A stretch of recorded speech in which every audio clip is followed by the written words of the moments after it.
Okay, so I'm going to crack on. We're now 2 minutes past 11. I'm sure that if there are some of other people sort of lagging or a little bit behind, I'm sure they can catch up in due course.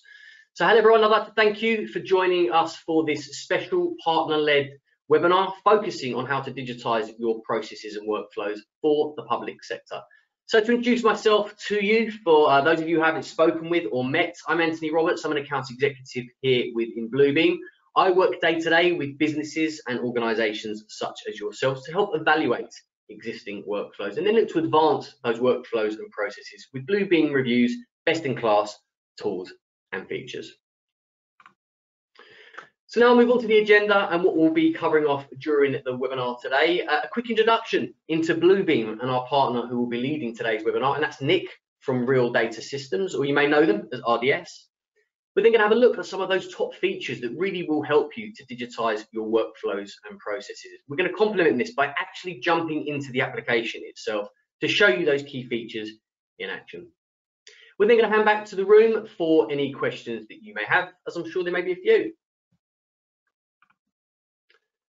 So quite simply, our mission statement and why we get up to come to work every day is to help empower people to advance the way the world is built. More than 2 million customers in over 130 countries trust Bluebeam's solutions to help them work smarter. Our collaborative platform, Bluebeam Studio, has hosted over 40 billion transactions. Yes, you heard that right, 40 billion interactions, and since we launched that in 2018. And we're proud advocates for the industry as well, supporting over 30 international user groups and industry organizations internationally, to ensure that we're pursuing standards and advancing those AEC technology concepts and ideas. Bluebeam helps customers focus on what they do best, such as designing, creating, building, and constructing, rather than being caught up in those mundane tasks and admin.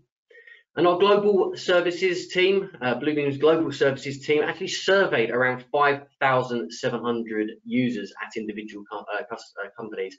And review users reported quantifiable savings in time, improved work quality, and boosted productivity that can be directly tied to helping our customers deliver more projects on time and on budget. Of course, increasing their profitability and profit margins, and then, of course, winning more business, which is great news for our customers and, of course, the industry.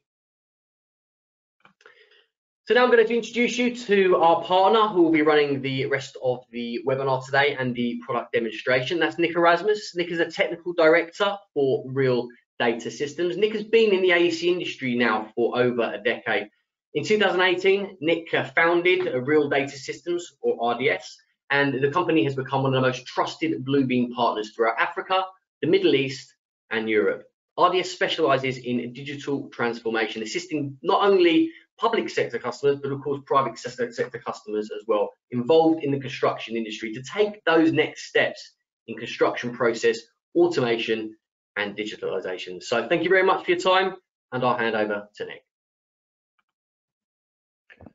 Great, thank you, Anthony. Yes, good morning, everybody. I see some of you are good morning and some of you are good afternoon to you all over the various regions that we cover. So thank you, Anthony, for that great introduction. And hopefully today we're going to spend some value time just looking at exactly the process that you're dealing with at the moment with regards to how you're reviewing plans and going through the processes of capturing information on these drawings and reviewing those drawings digitally using obviously a Bluebeam Revu. So within the Bluebeam set, the first thing that we always look at is that first initial part of what Bluebeam's about, and that's the reviewing tools that's pretty much untouched in the industry. It is the leader in its markup capabilities within the industry, and that we're going to take through exactly how you place markups, how we actually make these markups intelligent enough to track information, track conversations, and start hyperlinking other documents to those markups. Then we're going to look at probably one of my favorite words is that single source of truth that's always been floating around in terms of how do we manage digital documentation? How do we look at and find information within a digital environment when we don't have paper-based workflows anymore? So we're going to look at some integrations and talk about some DMS systems that we can plug into and obviously make that workflows that you're dealing with at the moment a little bit more streamlined. That's there. How do we track changes within documentation? Let's say we take your typical workflow where a plan has been submitted for review and you're sitting around the table in the conventional manner and everybody puts in and looks at the drawing and you mark it up and redline it. The next time that goes back to the individual that submitted it and they resubmit that new revision or version of the document, how do we track those changes? How do we know that they've actually done what you commented on without having to go and do a where's Wally and spot the difference conversation or activity that's taking place?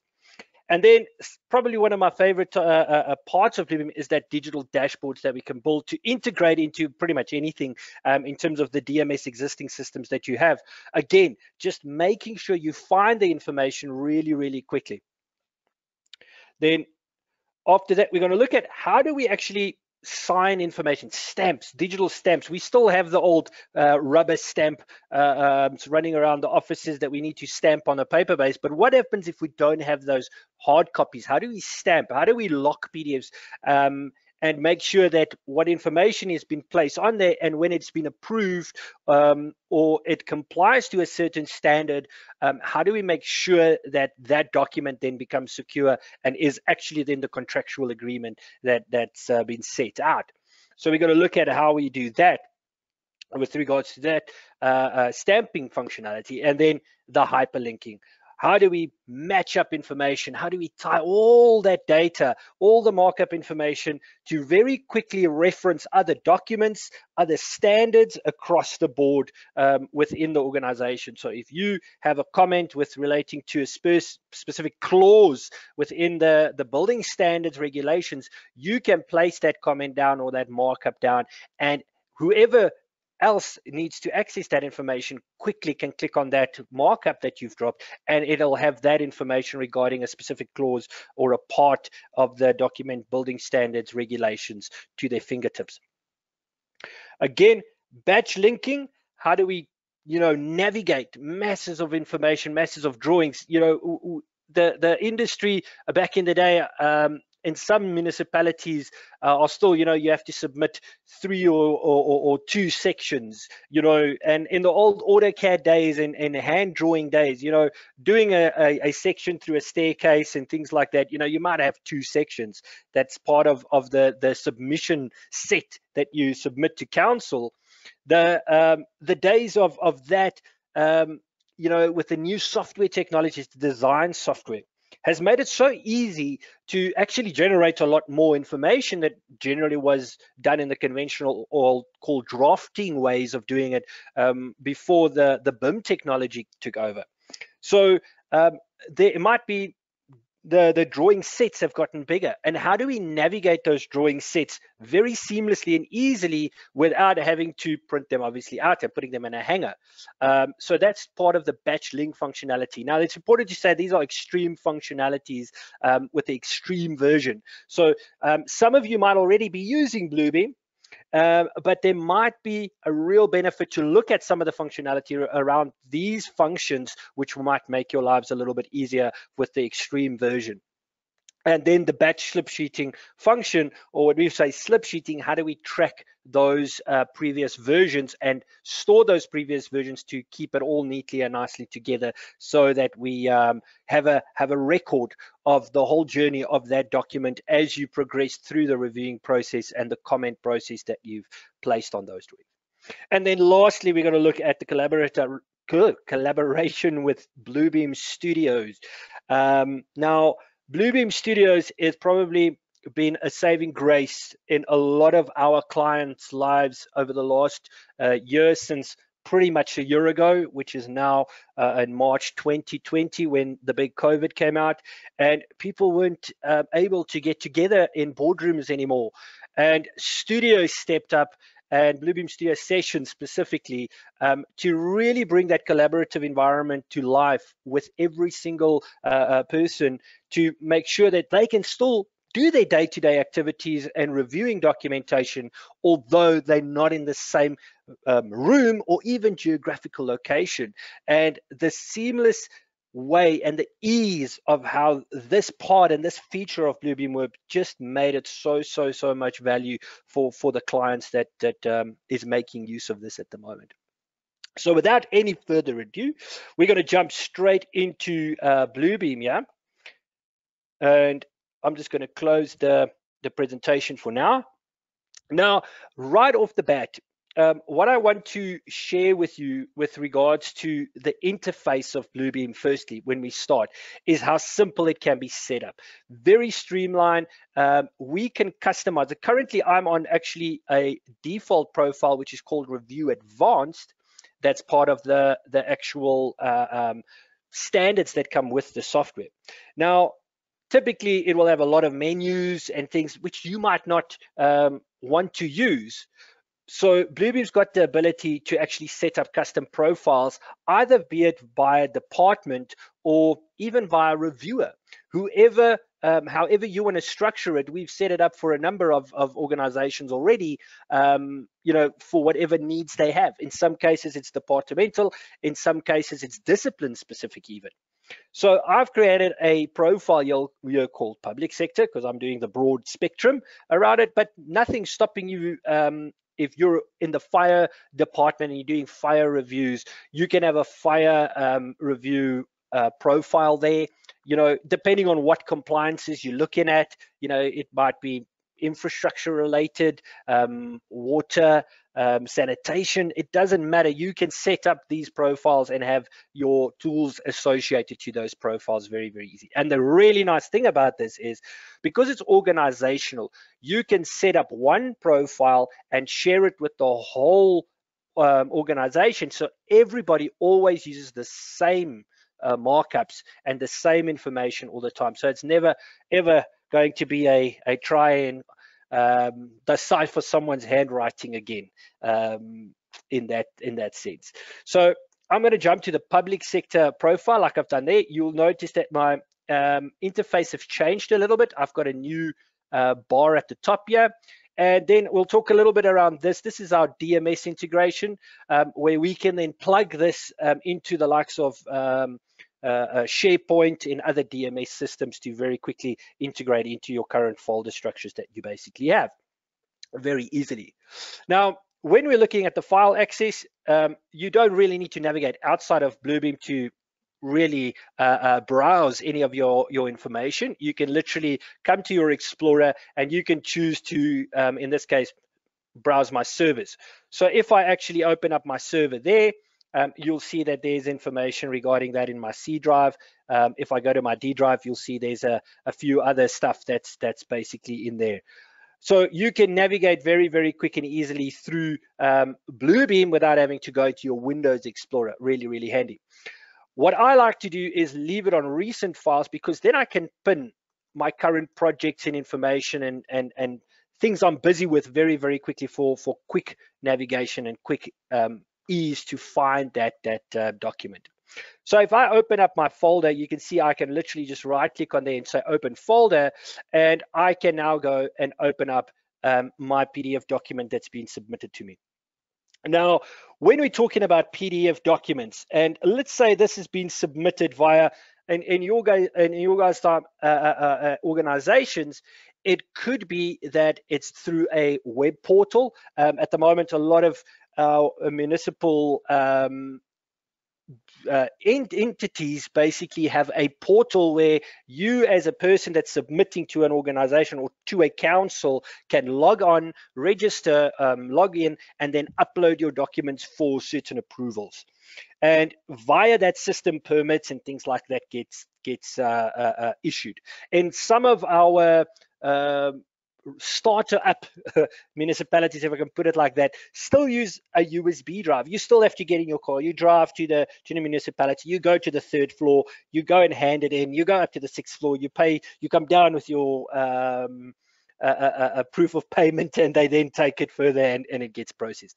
Either way, it's about digitization. We don't walk into the buildings anymore with these rolls and rolls, 2 copies of this, and then you have to have 1 color copy and 3 of those. We don't have those days anymore.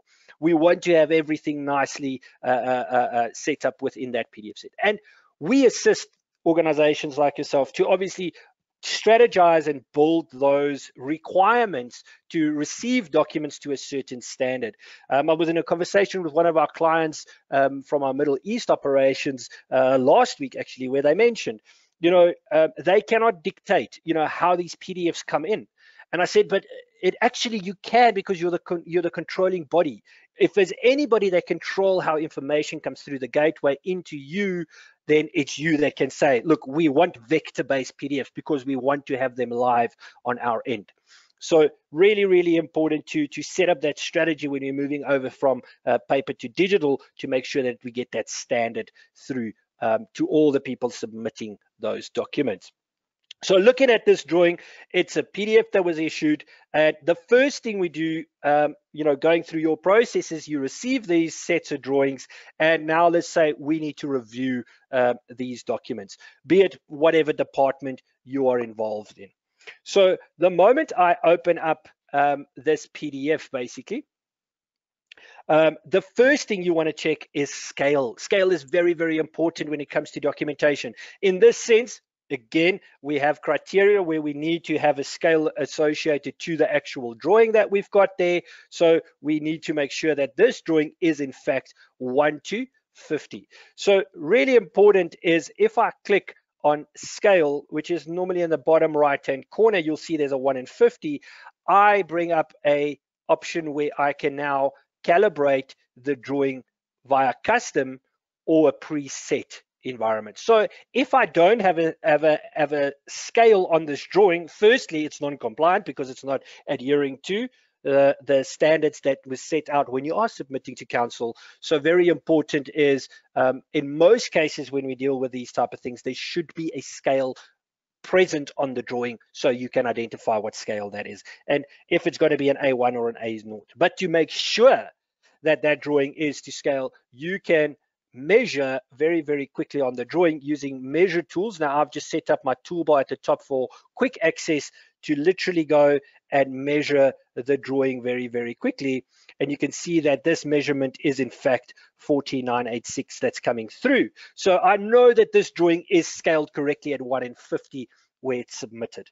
If it was anything else other than 1:50, it might have had some really arbitrary number there. I can then come and change the preset scale, or if I know a known dimension, I can scale this drawing to the correct one. But I reiterate again, typically we do not want to do this as the reviewer. The drawing that's coming into your organization should be to the correct scale, because that is the standard that's set out for submission. It's the requirement through the various portals or the submission process. Now that we know this drawing is scaled correctly, we can now start our review. Now, this is what sets Bluebeam apart than anything else out there in the industry, and why not even the public, not just the public sector, but the private sector love Bluebeam so much is because of the tool chest. We create custom tools, and you can create your own custom tools to specifically do the tasks very, very quickly and get that message across. So when we're looking at reviewing of documents, in this case, we've created a few tool sets specifically around accessibility. We've got a circulation markups that we've created, and then fire and safety around there. And then I've just added a structural note just to show some functionality around maybe if there's queries around the structure and isn't compliant to certain standards. And then we've created something which we're busy with one of our clients, where we embed basically QR coding within the documents, so that when we do scan these QR codes, it will actually take us to their DMS system, dashboards or front-end data, and it's just linking again the process all nicely together, which I'll cover everything around it. So let's, for instance, look at this drawing. when we look at this drawing and we look at the corridors that we have, let's say, for instance, this specific review process is around circulation, and do these corridors actually comply to a certain standard in terms of wheelchair access around this clinic or hospital that we've got there? So we've pre-set up a tool that we can basically utilize here very, very quickly. And what we can do is I can take this tool, simply just clicking on it and bringing it over. I can place it around an end of a corridor to make sure that will a wheelchair be able to turn around if required within this corridor. So if I drop it there very, very easily, you can see that from the eye already, it's very easy to actually see that, yes, this complies. We can actually turn a wheelchair around here. And just to show you exactly, if I do measure that, that is in fact 1.8 meters, which is according to the standard correct in terms of the accessibility that we have. We can take that same markup that we've got, I can move it along, and you can see we might have an issue down line with the columns that might be in the way. You know, if we look at the actual dimension at 1.829, it might be tight, but we still comply within our 1.8 radius that we have basically there, where we can rotate this wheelchair fairly easily within that corridor area. Maybe you're not going to really turn around by the column. So again, very quick and easily you can navigate and make sure that that's compliant in terms of the accessible standard that you basically have. Another feature or another tool that we have is, again, looking at a quick glance of, you know, maybe distances in terms of your widths of corridors. Again, now the cool thing about being vector-based PDFs is it snaps. You'll see that it actually snaps to the lines. So again, accuracy becomes very important to us. So that you can see is 900, and in fact we can verify that that's 914. So we can actually see there is a bit of a gap there, which is 14 mils. So we know that that corridor is basically, again, it's compliant to what you have. Same with the fire regulations. If I click there, that corridor is our minimum, let's say, for a fire main exit should be 1.5 according to our standards. Again, clicking and dropping, snapping to the actual lines, we can see that there is a bit of play, which is your 46 millimeters there. So again, compliance is very, very quickly and easily identified within that. A little bit further down is, again, with accessibility or circulation, or more along the lines of accessibility, is our restroom configurations for, you know, disabled and wheelchair based people. So if we look at this without having to really go and measure every corner, what we've built is a very quick reference tool where, using the excuse me, using the tools that we've created, I can have a configuration already set up. And I can literally come, remember I said, what happens is if I just zoom in a little bit, I can snap to that endpoint very, very quick and easily.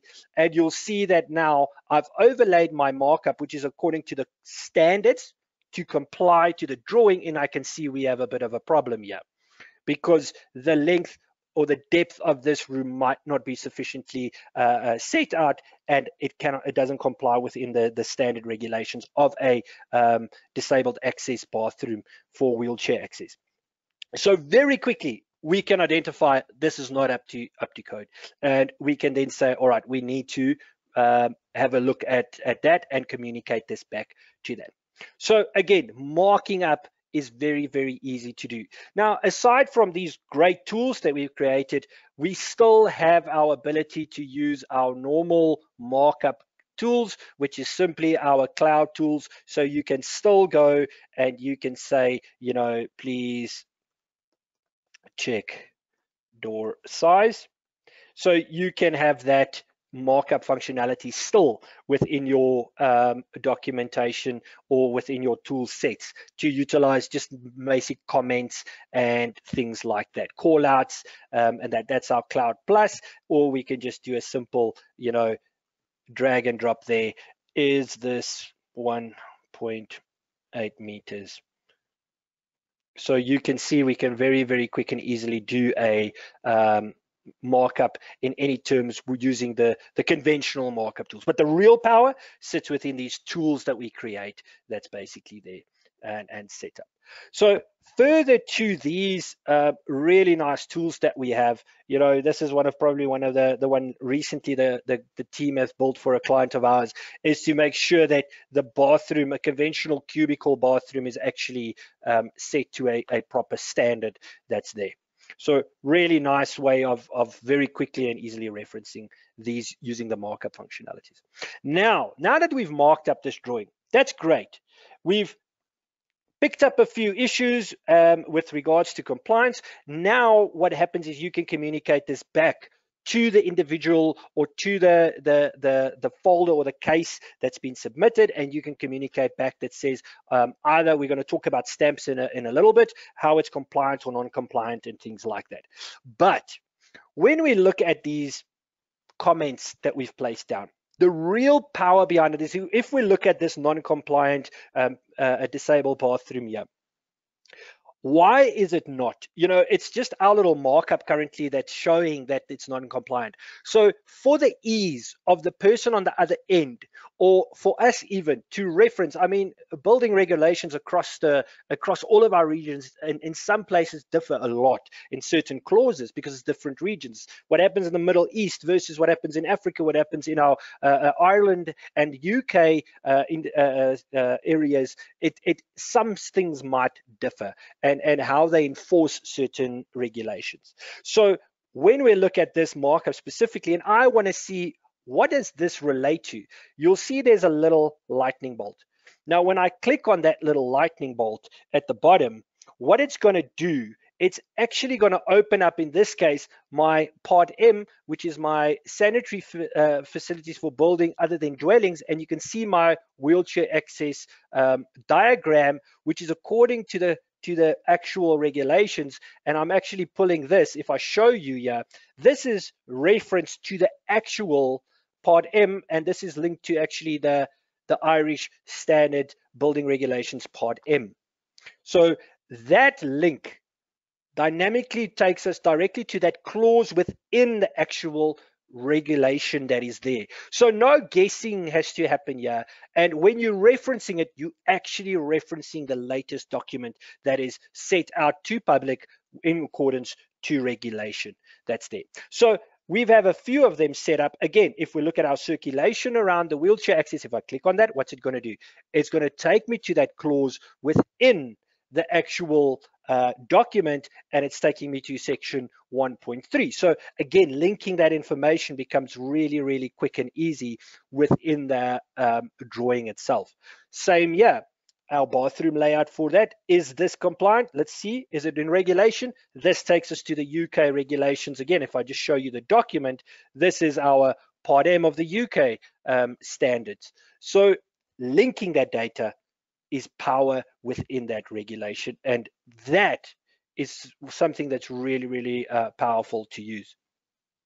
Further to what we have is, let's say we have a steel structure on the outside here, maybe a area that's over the entrance area that needs to comply to a certain criteria when it's constructed. Once again, the hyperlink we've built into this markup so that when I click on it, it is in fact going to take me directly, because that reads steel structure article 55 design and execution criteria. So if I click on it, it actually takes me to that clause within the article 55 design and execution criteria of the BS standard 5950, which is clause 24513 part 1 of 1990 steel structures.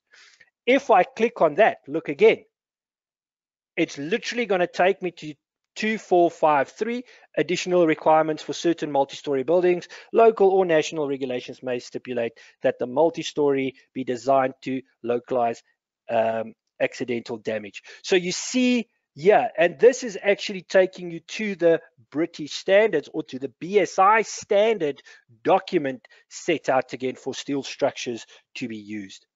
So linking, we started off with a markup which took us basically to the national standard, which then took us through to the British standard. And again, hyperlink on hyperlink, data linked to data, quickly and easily we can find our way through to various tools that's basically there.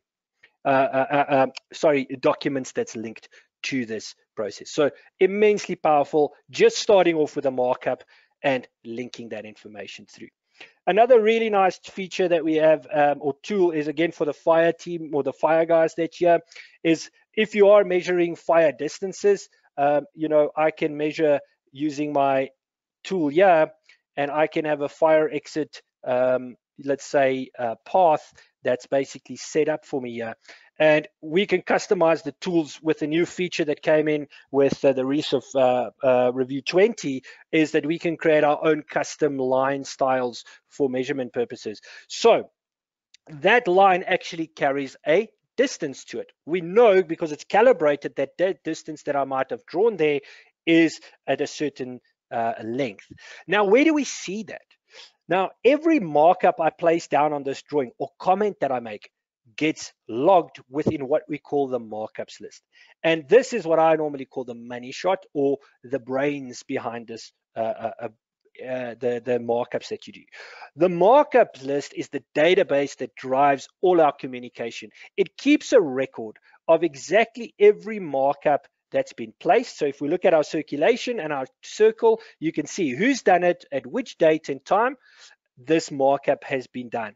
Now you can see my time is a little bit different to some of you because I'm still stuck in South Africa.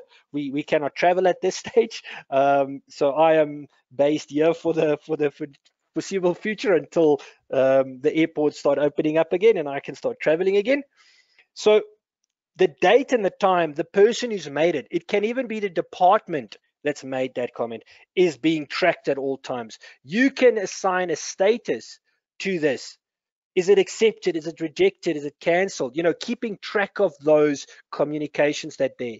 So if it's been maybe fixed, you can change the color that it's been accepted and it can fall off the list as basically done. So trackability within the markups list is so powerful, and communication around it is also very powerful. It's because it tracks everything that happens within our drawing environment. That's basically there. So the markups list carries the brains and the data that we want out of that drawing that we have. Now, when we have multiple drawings, so what I'm going to do, I'm just going to close all of these quickly and just clear my Bluebeam and go back to my file access.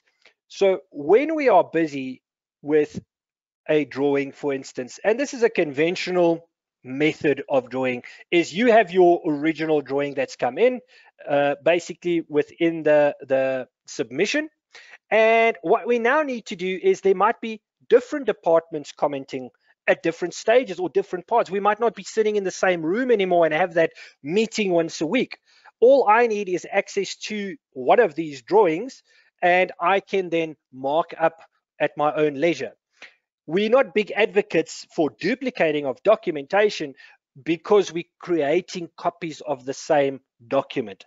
But with Bluebeam, it's not really such a bad or big deal because we have the ability within the markups list to import comments to this drawing. So if I go to my import comments, I can take 3 different documents with 3 different markups on it, and I simply just overlay them and bring them into one single source of truth document. So here in the markups list, and if I do it by subject, in this case we're using the architect example and contractors example here for comments that's been made, but it could easily be any department, any version, who will say what was the comment, who's done it, at which date and time, and you can see very quickly, although it's 3 separate documents with 3 separate markups, we have it in a centralized environment now, and I can only manage one drawing instead of 3 different versions that's basically out there. So bringing in and inserting comments and markups are very powerful within that sequence and reviewing process that we have. Really powerful feature there. Now, jumping from the markup side and the hyperlinking side, we need to now that we've marked up the drawing and it's been sent, let's say, back to that individual with regards to fixing the issues that was on that drawing, we now need to basically communicate that back to them.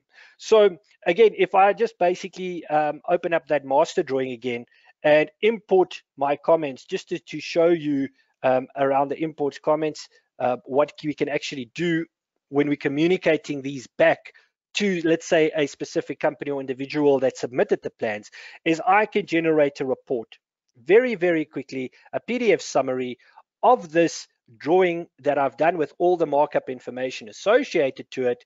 And this can now go hand in hand with this document. So I generate a report that'll tell me everything around every comment that was basically made in this document.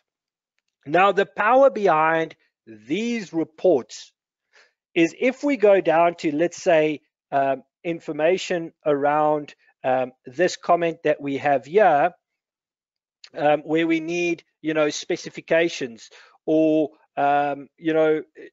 does it comply to a certain standard or whatever, we can literally go and look at that comment that's there. This is now in accordance to the Disabilities Again Act for the American standards.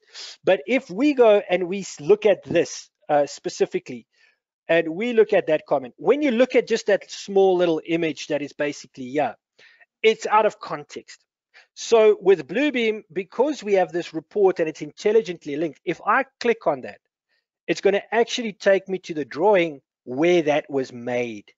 So again, that hyperlink functionality is taking it from the report to where that central source of truth is again, so we have that functionality very, very easily there.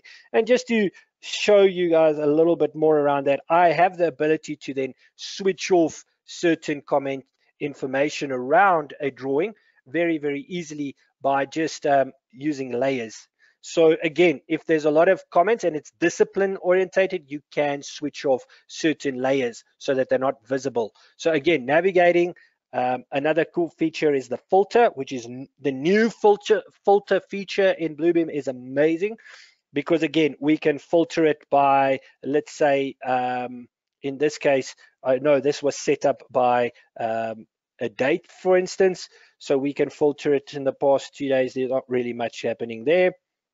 So let's filter it by discipline, let's say, for instance, and say, give me the contractors one. So the others will go grayscale, and you will actually only see really brightly the comments that was done by a specific department or specific individual at this stage. So really, really handy to have that filter tool with you to navigate. And again, creating reports from the various disciplines are very easy, because you can filter and sort through that so that you can get your report that we basically just pulled up here very, very quickly within that. Now, typically what will happen, this document will be saved centrally and the report will be shared with anybody outside. And as long as they have line of sight of this drawing, I can click on that link and it's going to take me immediately to where that comment was made within that. So it doesn't matter, as long as the end user has line of sight of that.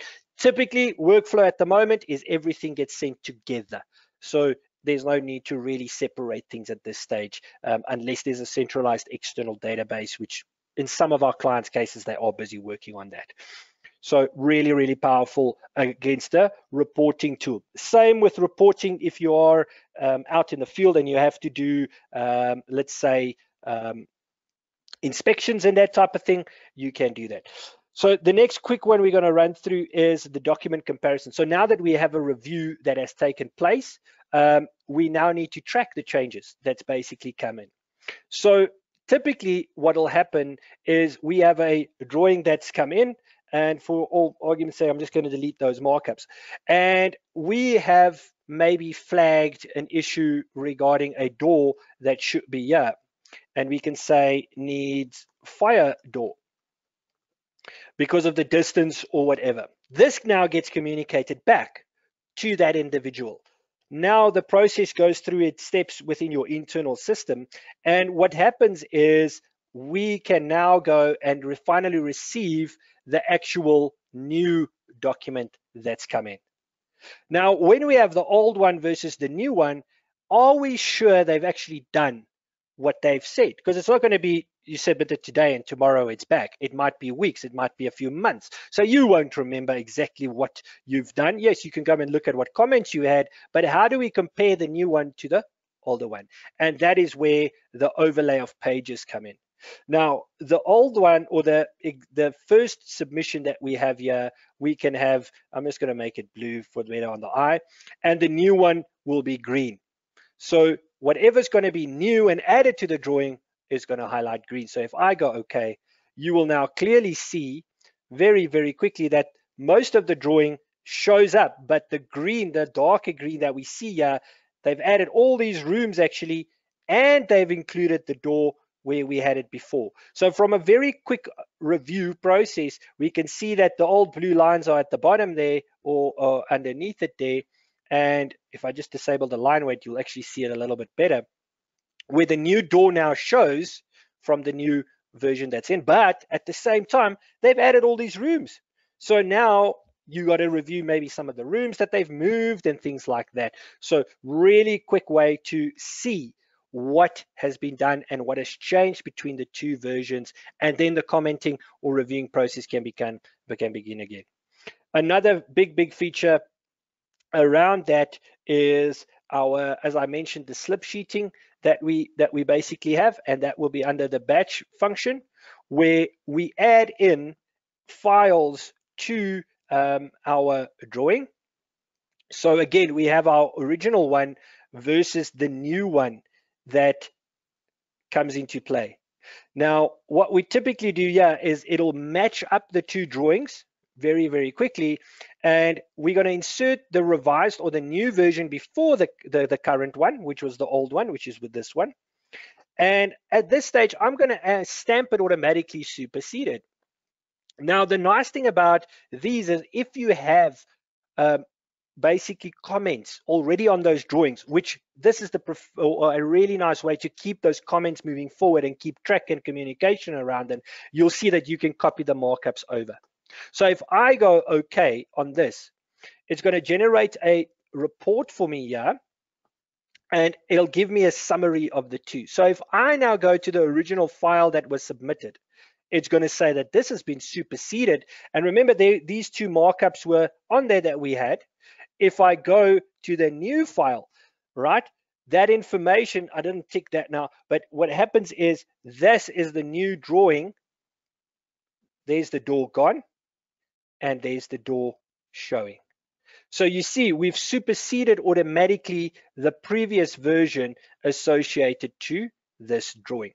So where they are stored in their respective folders, it will automatically update that file for you here. We have another feature called sets, which is immensely powerful, but we're not going to have time to go through that. So I will urge you, if you are already using Bluebeam to some extent, have a look at the sets functionality, and this becomes really, really powerful. So there's the old version. Here's the new version that's been superseded basically within that. Now, the key thing is this was the file that was inserted into our original drawing. So remember, that is there's a little bit of a workflow that happens around this, where the revision happens within the drawing, not the file name that's there.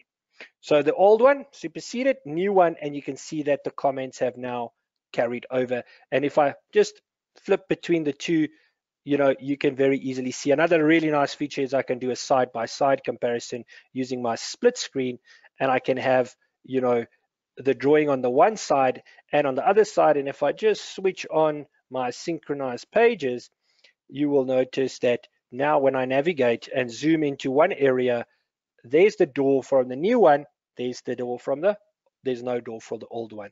So really quick and easy, you can navigate in the same panel and view the same information at the same time.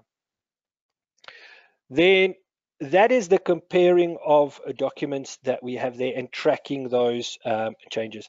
So when we're talking about approving information and approving documents, when we are looking at stamps and individual information here, when we look at managing sets and navigating big data, this is a drawing set with 32 drawings that's in there. I always use this in my demos. Some of you guys might have seen this before.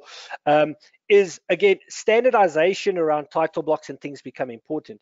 So we can very quick and easily hyperlink documents or the document itself through this drawing set, basically. That's here.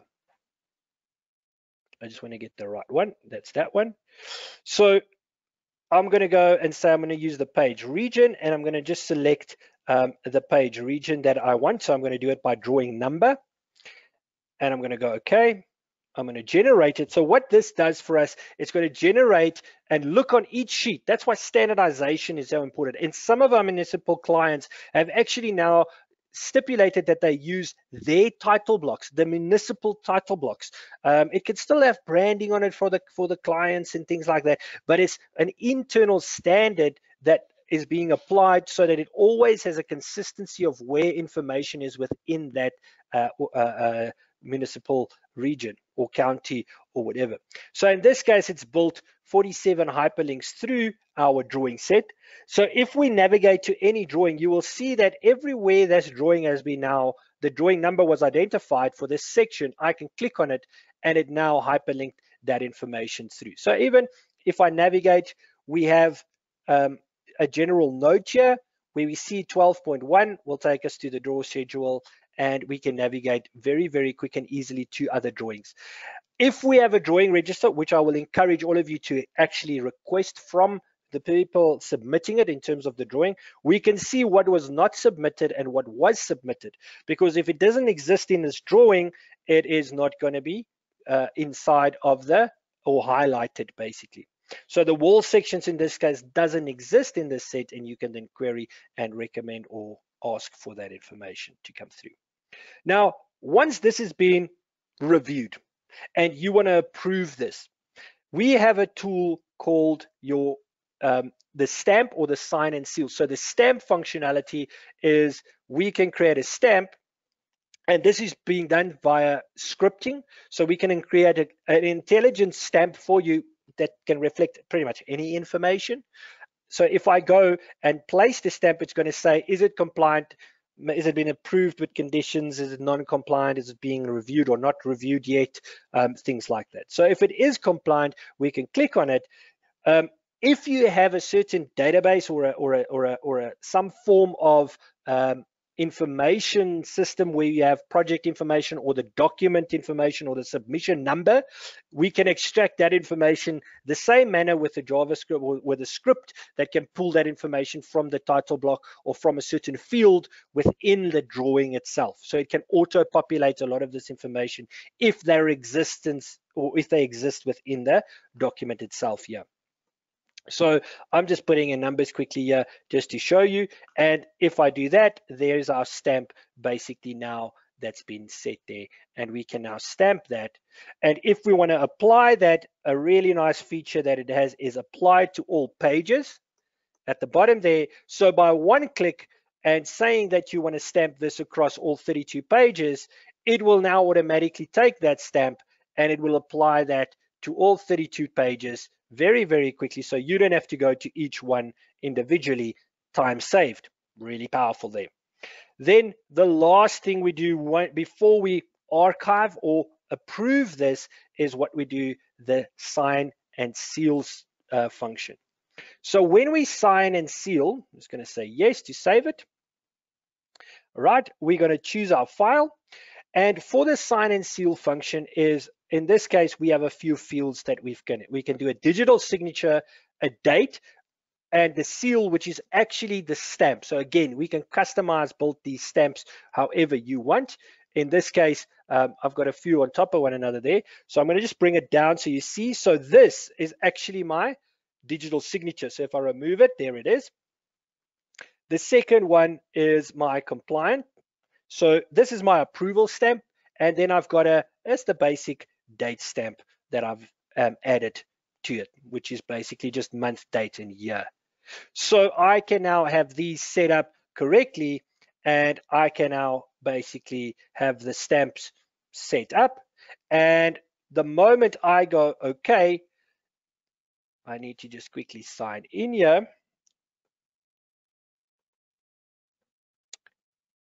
And once that is now signed in, because I need to give my approval as the person signing, you'll see my name changed to Nick Erasmus there. It was not name anymore. So I've validated that signature that I have.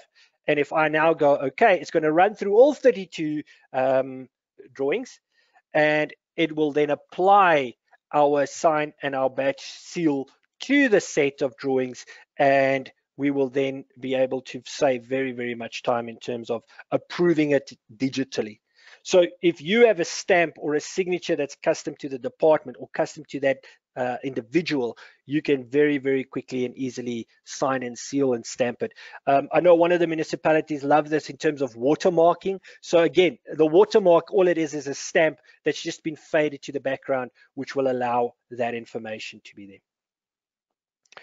So there we've signed and sealed every single one of these documents very, very quick and easily. And again, I would recommend having a custom template. Most councils have areas where their stamps go into, and that's where these signatures and things can happen. So far, a lot of functionality so far. We are going to run a little bit out of time. What I quickly want to do is just jump to studio sessions to show you very quickly on how we can collaborate remotely without being in the same building. So what I've done is I've set up a studio session already called the public sector webinar. And I just want to show you quickly some of the functionality around it, where if we have a person that joins this session at any given time, they can basically come into the session, and we can then mark up the same drawing in real time, and you will see basically the same information as they do in real time. So what I'm quickly going to do is just sign into another profile here very quickly.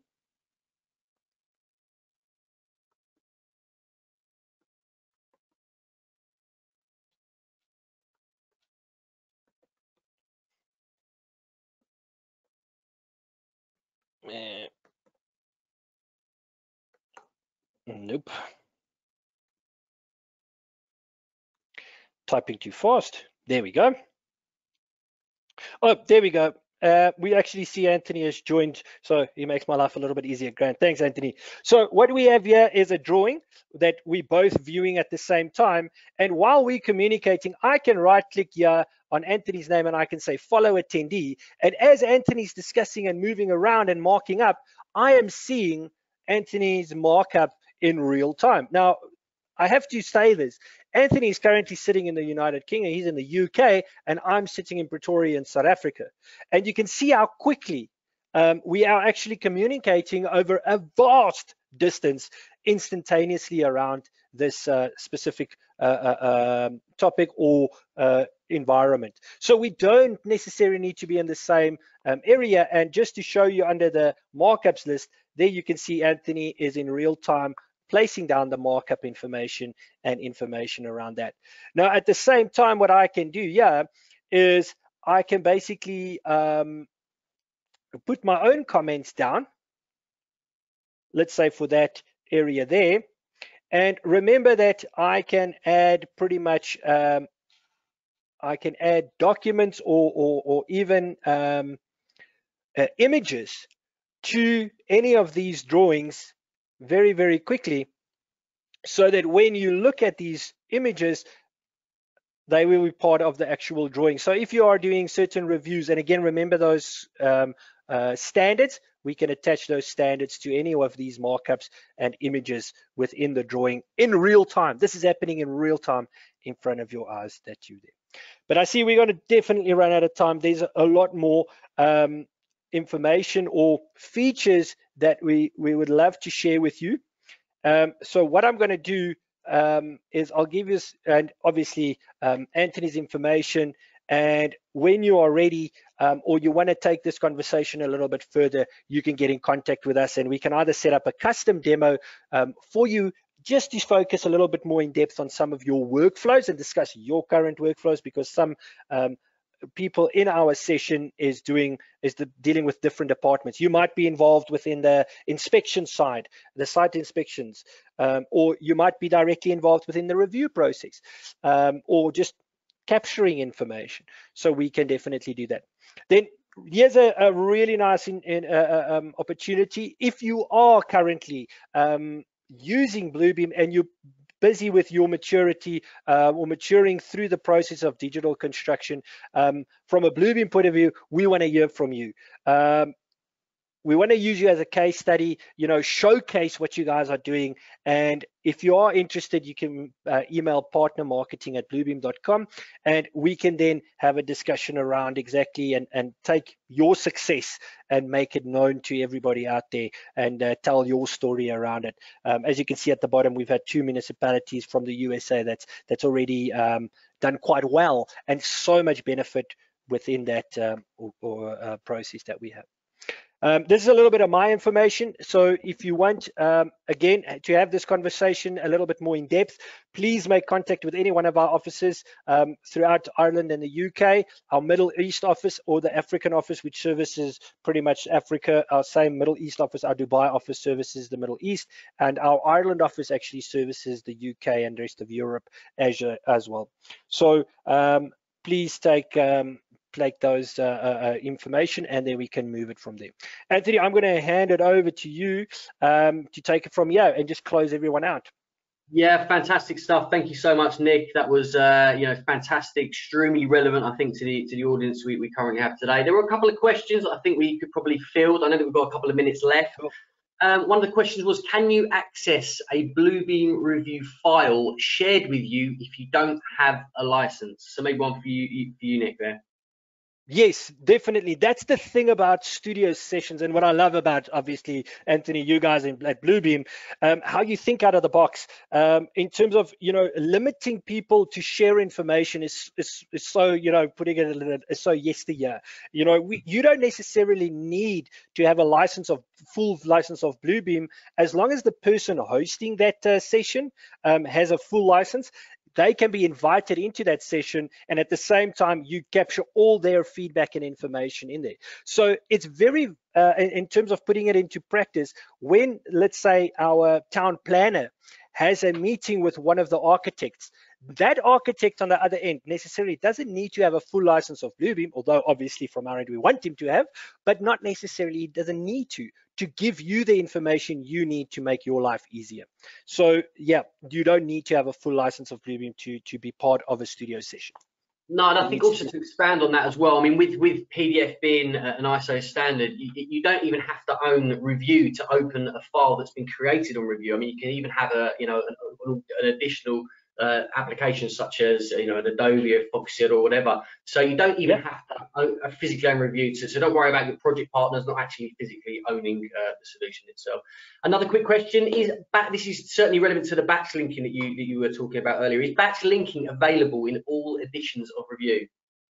No, the batch linking is only part of the extreme version. As I mentioned, there are some features that's only available in the extreme version. So if you are making use of standard or CAD at the moment, and it is a feature that you want to look at and really see the value in, I would highly recommend getting in contact with us and getting that upgraded to an extreme version, so you can hyperlink all that drawings together very, very quick and easily.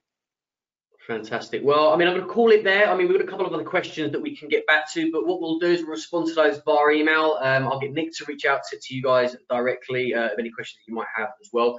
But thank you so much, everyone, for your time taking out of your busy day. Much appreciated. I hope this was informative for you, and have a good day. Thanks.